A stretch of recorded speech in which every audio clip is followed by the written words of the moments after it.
અમદાવાદ શહેરમાં પોલીસ સ્ટેશનોની હદમાં ફેરફાર કરીને નવો ઝોન ઊભો કરવામાં આવ્યો છે। તાજેતરમાં જ આઈપીએસ અધિકારીઓની બદલી કરવામાં આવી છે, જેમાં નવા ઝોન 8ના ડીસીપી તરીકે મયુર પાટીલની નિમણૂક કરવામાં આવી છે।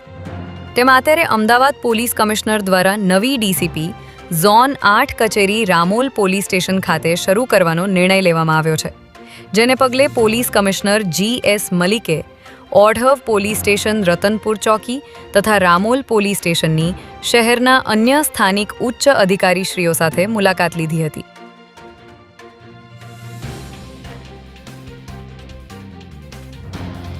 અમદાવાદ ક્રાઇમ બ્રાન્ચે દાણીલીમડા વિસ્તારમાં થયેલ લાખોના કાપડની ચોરીનો ભેદ ઉકેલી 3 શખ્સોની ધરપકડ કરી છે।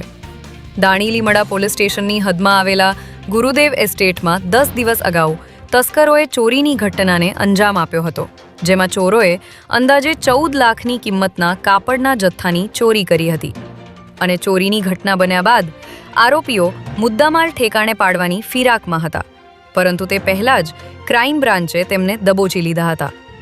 પોલીસે હાલ મનોજ પટેલ, જેઠારામ સાલવી અને લોકેશ બલાઈ નામના શખ્સોની ધરપકડ કરી તેમને રિમાન્ડ પર લેવાની તજવીજ શરૂ કરી છે।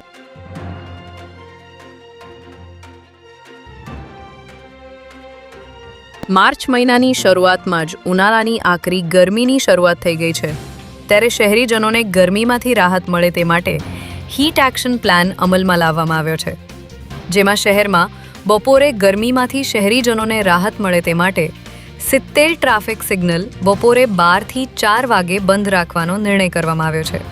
તેમજ લોકોને ગરમી ન લાગે તે માટે ટ્રાફિક સિગ્નલ ઉપર ગ્રીન નેટ લગાવવામાં આવશે। સાથે જ શહેરમાં આવેલી તમામ બાંધકામ સાઇટો ઉપર અનિવાર્ય સંજોગો સિવાય બપોરે 1 થી 4 સુધી કામ બંધ રાખવામાં આવશે।